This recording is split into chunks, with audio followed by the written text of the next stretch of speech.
Welcome to another edition of Around with Randall, your weekly podcast on making your nonprofit more effective for your community. And here is your host, the CEO and founder of Hallett Philanthropy, Randall Hallett. Thank you so much for taking a few minutes of your day to join me, Randall, on this edition of Around with Randall.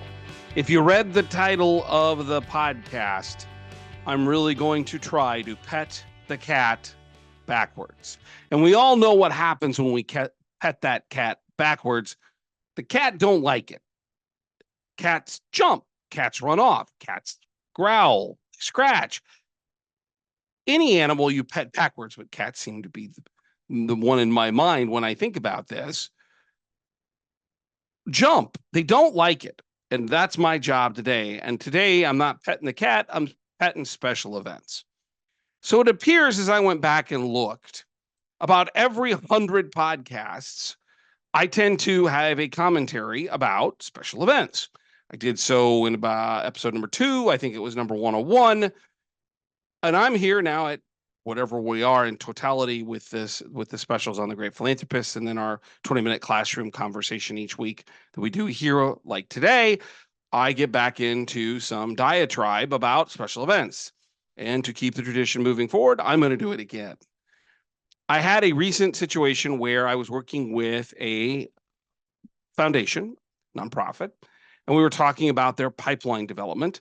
And they said, well, we have to put this on hold. And I said, well, why? Is someone sick? This is not a one-person office. So there's a number of people involved.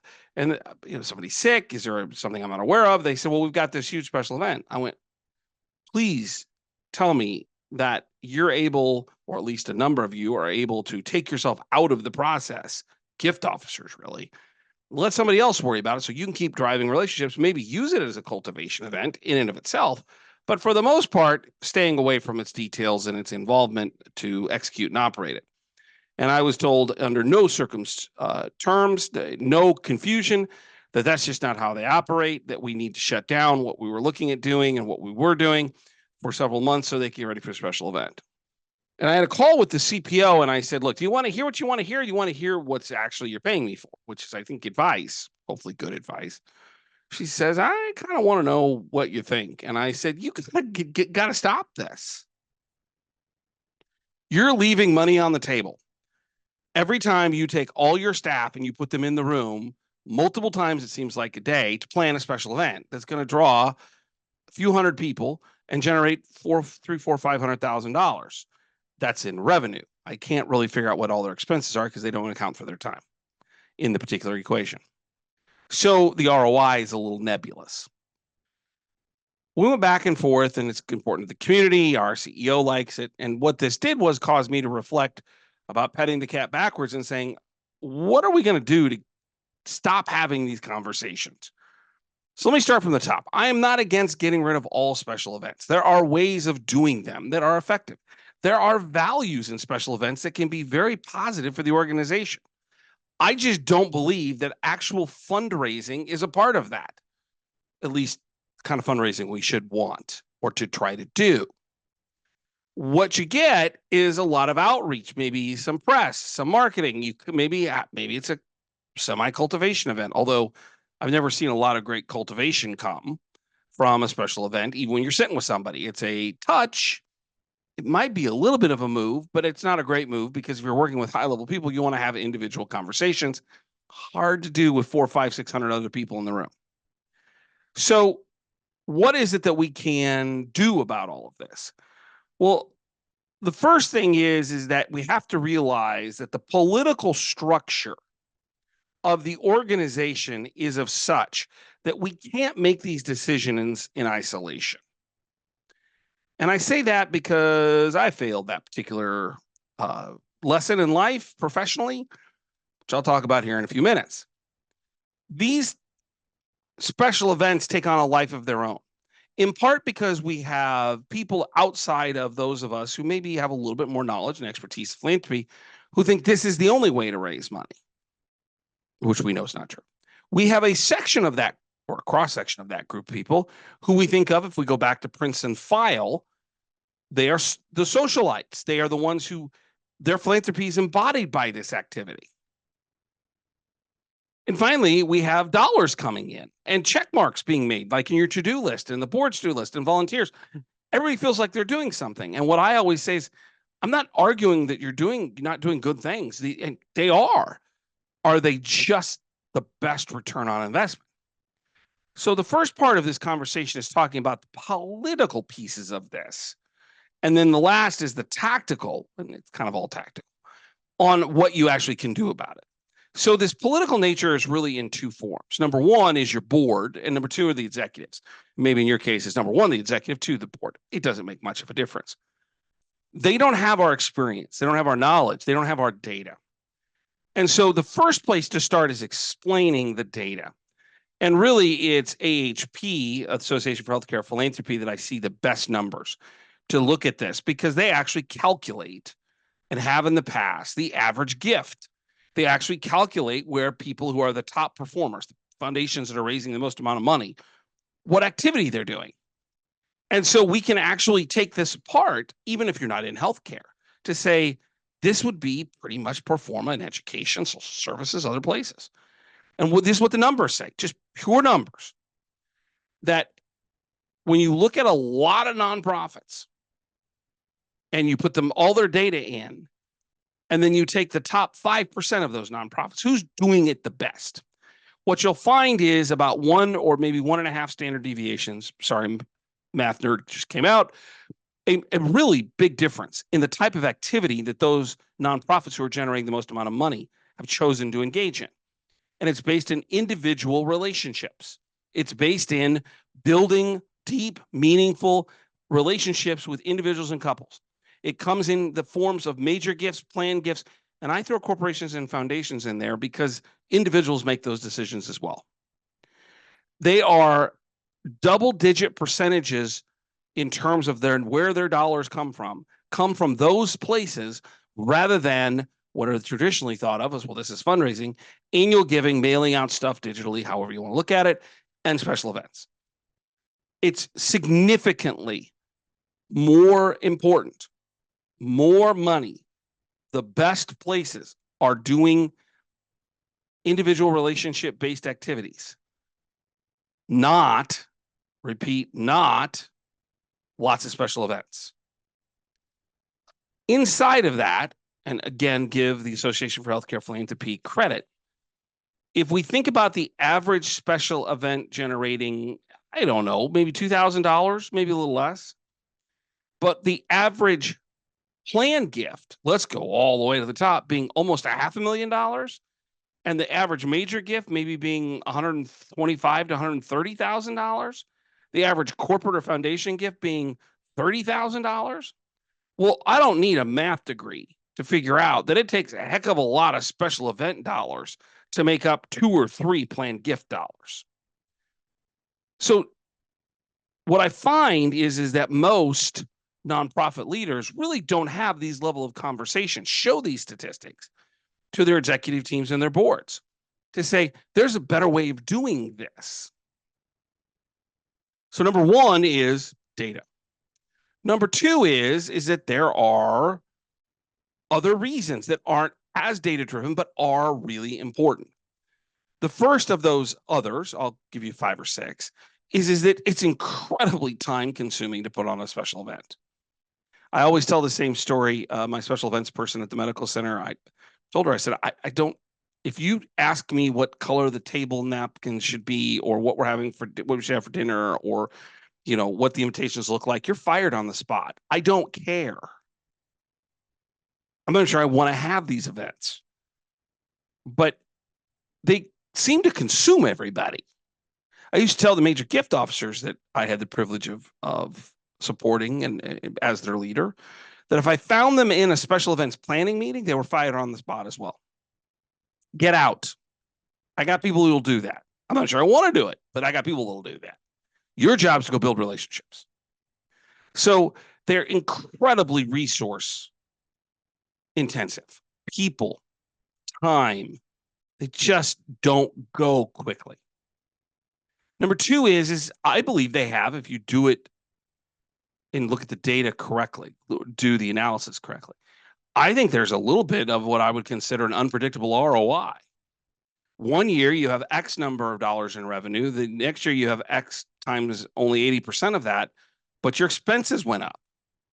You're dependent on others in uncontrollable situations in the event. Let's say it's a gala, an auction, something of that nature, golf tournament. If you haven't done all of the prep work beforehand, i.e., all the sponsorships, if everything isn't locked down, there is a level of variability. And that comes from the unpredictable nature of the people bidding on stuff, buying stuff, the economy, inflation. You literally don't have as much control as you would if you're building individual relationships. So the second thing to talk about is this idea of unpredictable ROI. The third is donor fatigue.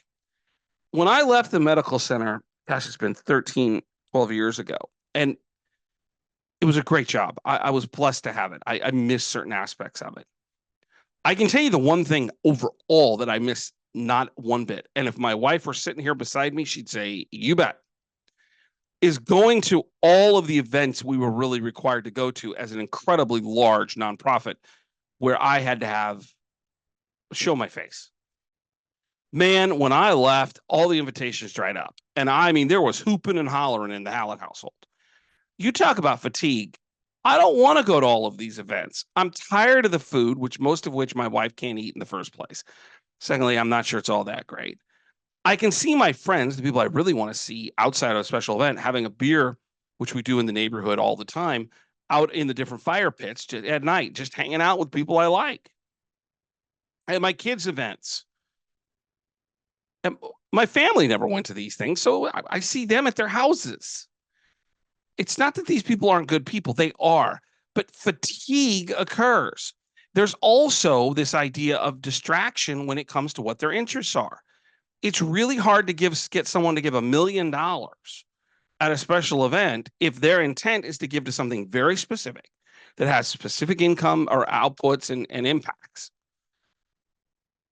If they have to do it through raising a paddle, where the money may not go to the exact cause that they're interested in, because everybody's got to have the same cause if you want to do that way. Everyone's raising a paddle for something specific. Well, that's great for that specific thing, but what happens if one of those people who gave $10,000, if you'd have just had a few conversations with them, you find out that they'd rather give to something else in your organization, and they'll do $500,000. Happens all the time. So this idea of distraction into what actually people's impact should be and wants to be is real. Number 4, mission drift, particularly when you have volunteers. I think sometimes the event all of a sudden takes on more importance than the mission. I've seen this happen in a number of cases. It doesn't mean the mission, they go 180 degrees. They're not doing the antithesis of your mission. But what they are doing is 10 degrees off of what you're trying to accomplish. Particularly if you have a strategic planning initiative, strategic planning effort, where you're trying to do certain things, where philanthropy is a big part of that. So realizing that these mission drifts can occur in special events. We don't get to talk about what we really need to talk about. We have to talk about what is generally the most acceptable to everybody at the same time, the most general. And that's not where people's gifts are going at the highest levels.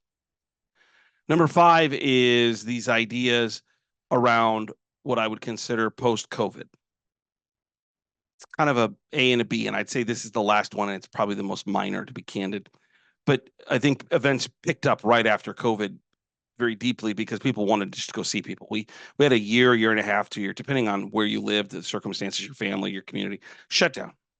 I think people wanted to go out and see people, which is great.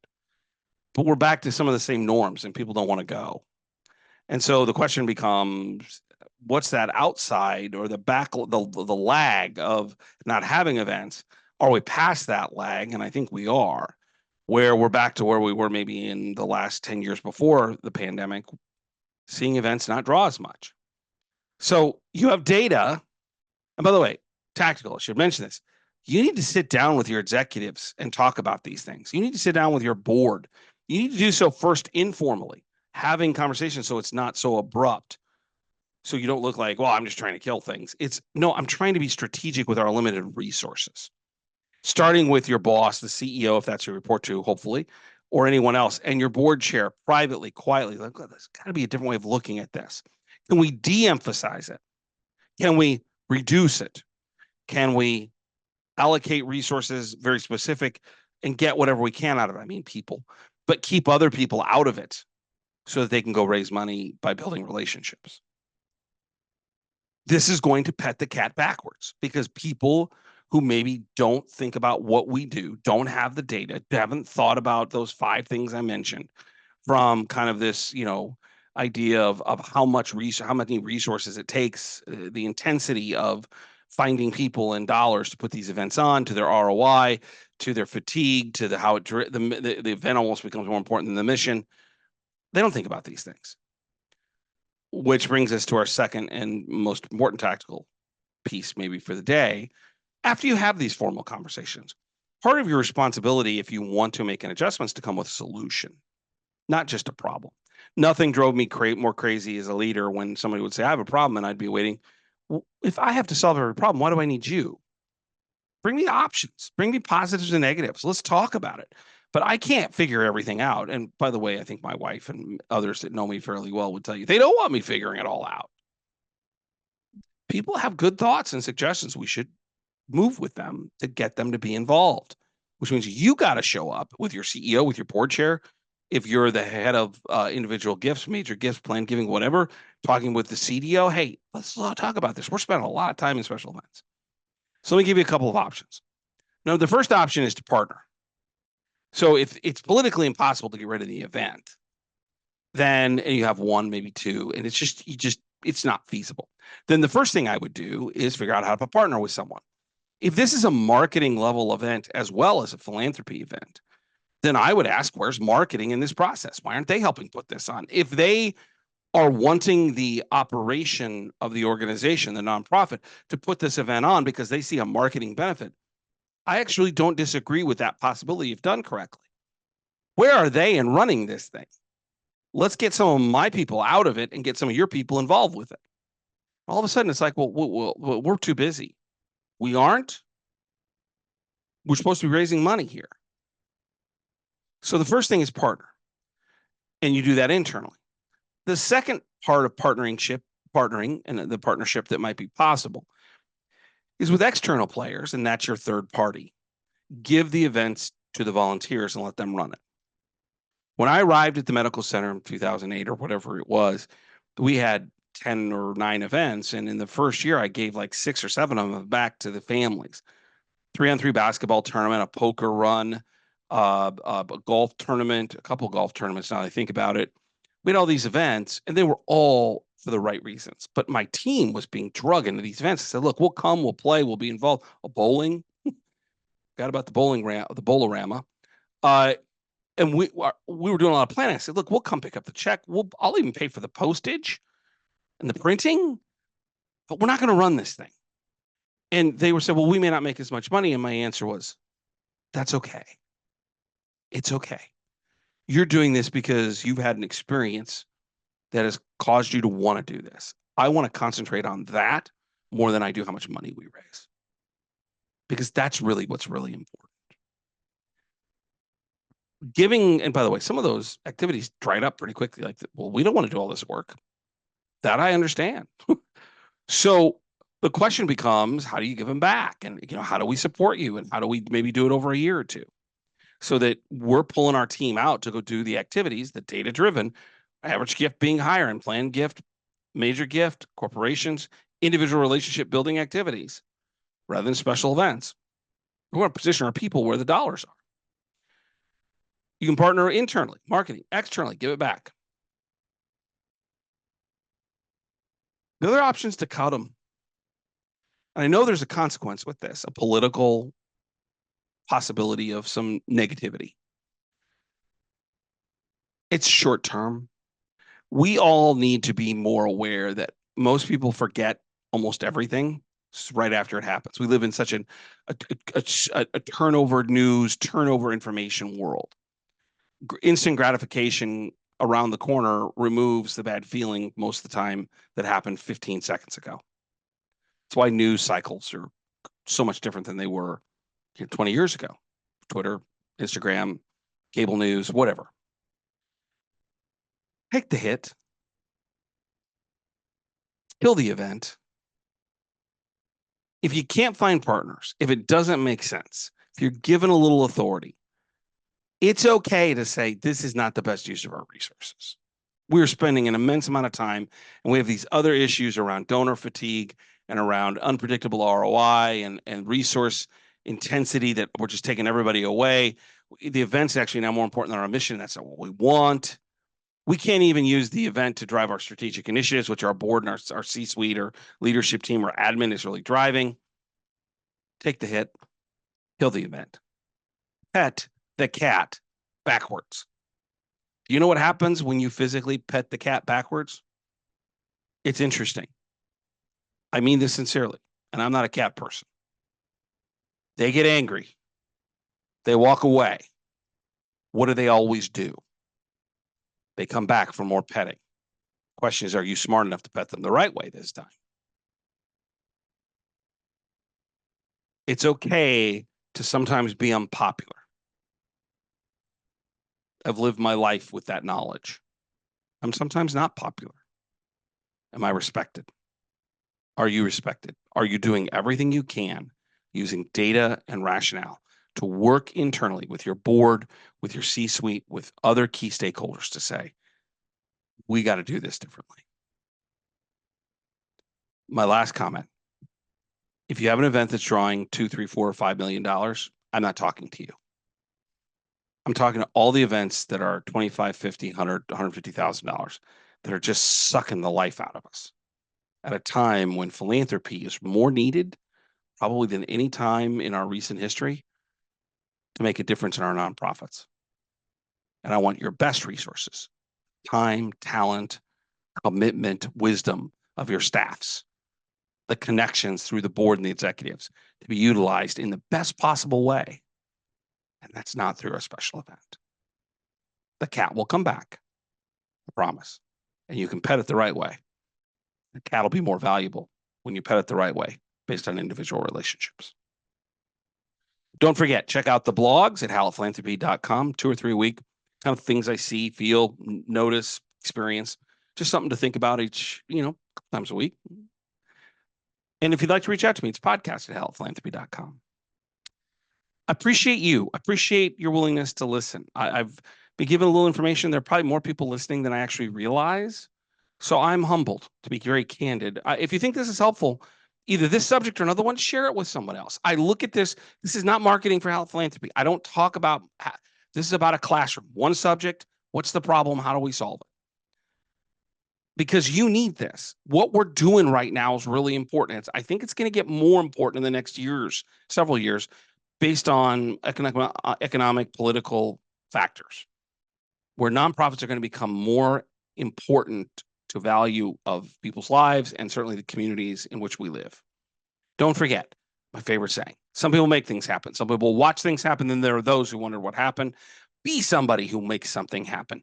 Go find others that will do the same. Those philanthropists, people with resources who want to make the world a better place, time, talent, or treasure. It doesn't make any difference. Get them involved, partner with them, and move whatever your mission is to make your community a better place. Move it forward so that it is the place you want and the community wants. Because at the end of the day, that's where we live. And it's important for our current and our future that we have the best possible nonprofits to fill that gap between the capitalistic enterprise system and government. Because that's where we live, for the people who are wondering what happened. I'll look forward to seeing you the next time right back here on the next edition of Around with Randall. Don't forget, make it a great day.